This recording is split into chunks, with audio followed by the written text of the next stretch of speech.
आखिर 30 करोड़ सैलरी देने पर भी इस नौकरी को कोई क्यों नहीं करता? दरअसल इस लाइट हाउस की सुरक्षा करने के लिए ना ही कोई आप पर कभी कोई नजर रखेगा, ना ही किसी चीज की रोक टोक होगी। आपको जब चाहे तब सोना है, जब चाहो तब खाना है और साल के 30 करोड़ रुपए सैलरी ले लेनी है बस।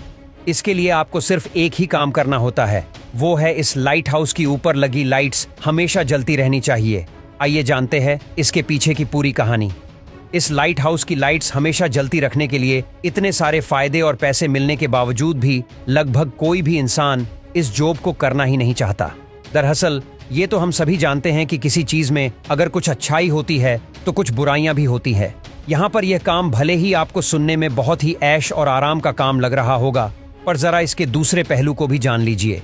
यहाँ पर कोई भी आपके पास बात करने के लिए नहीं होगा, नहीं आपको कोई देखने वाला होगा, और सबसे खतरनाक बात तो ये है कि इस एरिया में बहुत ज्यादा खतरनाक तूफान भी आते हैं, और जो तूफानी लहरें होती हैं वो तो इस टावर से 100 मीटर ऊपर तक टकराती है। इस जॉब में जान जाने का भी खतरा रहता है। कई सालों पहले रेस्क्यू ऑपरेशन करते वक्त ये पिक्चर ली गई थी। यहाँ पर साफ साफ देखा जा सकता है कि लाइट हाउस का कीपर किस तरह तूफान से घिरा हुआ है। अगर ये तूफानी लहरें पूरी तरीके से लाइट हाउस को कवर कर लेती है तो उसकी जान को भी खतरा हो सकता है। ऐसे लाइट हाउस को बनाने का एकमात्र मकसद कई लोगों की जान को बचाना और पानी के रास्ते ट्रेड करना था, क्योंकि ट्रेड करने वाली शिप जब भी पानी के रास्ते रात के टाइम इस जगह से तेज रफ्तार से गुजरती थी, जिस वजह से ये पानी के नीचे नुकीले पत्थरों से टकराती थी और शिप डूब जाती थी। एक ऐसा ही खतरनाक एक्सीडेंट हुआ था कप्तान मॉरिशस के साथ। हम सब जानते हैं कि पहले के जमाने में लकड़ियों की शिप हुआ करती थी और इन्हीं शिप्स के जरिए लोग एक जगह से दूसरी जगह पर व्यापार करने आते जाते थे। और एक दिन कैप्टन मॉरिशस भी शिप के जरिए दूसरी जगह पर जा ही रहे थे, लेकिन पानी के नीचे मौजूद बड़े बड़े पत्थरों से उनका जहाज टकराया और एक बड़ा सा एक्सीडेंट हो गया। इसके अलावा कैप्टन आलस को भी इस चीज का सामना करना पड़ा था जब वो अपने क्रू के साथ ओशन क्रॉस कर रहे थे। दरअसल नेविगेशन उस दौर में दुनिया का सबसे बड़ा मसला था। जीपीएस या फिर कोई एडवांस सिस्टम तो होता नहीं था, तो वहां के लोग बादल को देखकर दिन का पता लगा देते और रात में एकदम से बादल आ जाते थे, जिसकी वजह से सितारे छुप जाते थे, जिनको ये देखकर रास्ते का पता लगाते थे।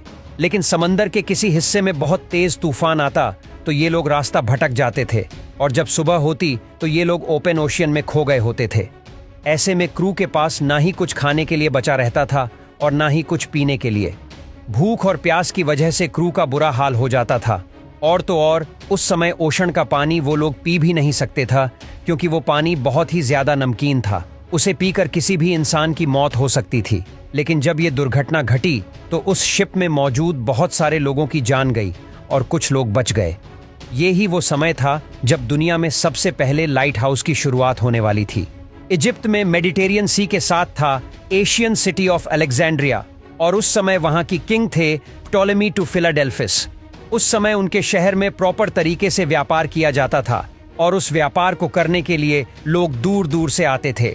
लेकिन शहर के किनारे तक पहुंचने में कई लोगों की नाव डूब जाती थी, क्योंकि शहर के किनारे कई सारे पत्थर मौजूद थे जो कि अंधेरे के समय दिखाई नहीं देते थे। और इसी चीज से बचने के लिए टोलेमी टू फिलाडेल्फिस ने उस टाइम के एक्सपर्ट और ब्रिलियंट आर्किटेक्ट सोस्ट्रेटस ऑफ कनाइडस को बुलवाया और उनसे इसके सल्यूशन के लिए मदद मांगी। दोनों ने मिलकर बहुत ही जबरदस्त प्लान बनाया और एक बड़े से लाइट हाउस को बनाने का काम शुरू किया।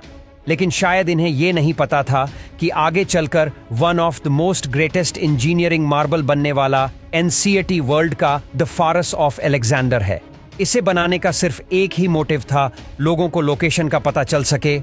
इसकी हाइट 384 फीट थी और उसको व्हाइट मार्बल से बनाया गया था। इस लाइट हाउस के ऊपर बहुत बड़ी आग जलती थी, जिसको हर वक्त ऑयल और लकड़ी की सप्लाई मिलती रहती थी। इस लाइट हाउस को दुनिया के 7 एंशिएंट अजूबों में से एक भी माना गया था। इस लाइट हाउस की मदद से मीलों दूर जहाज को भी इसकी रोशनी आराम से दिखाई देती थी। जैसे ही लाइट हाउस के बनने की बात फैलती है तो दूर के सेलर्स ने सुकून की सांस ली, और अब उन लोगों को इस लाइट हाउस की वजह से अलेक्जेंड्रा के पास पथरीले पानी को नेविगेट करने की जरूरत ही नहीं पड़ती थी। तो ये दुनिया का पहला लाइट हाउस सेलर के लिए एक सेफ्टी का सिंबल बन गया था, और यहाँ से फिर लाइट हाउस का कॉन्सेप्ट पूरी दुनिया में फैल गया। इस लाइट को मिलो दूर से आराम से देखा जा सकता था। इस तरह से इन लाइट हाउस की मदद से शिप्स को खतरे का आराम से पता चल जाता था। तो क्या आप ये नौकरी करना चाहोगे? नीचे कमेंट जरूर कीजिएगा।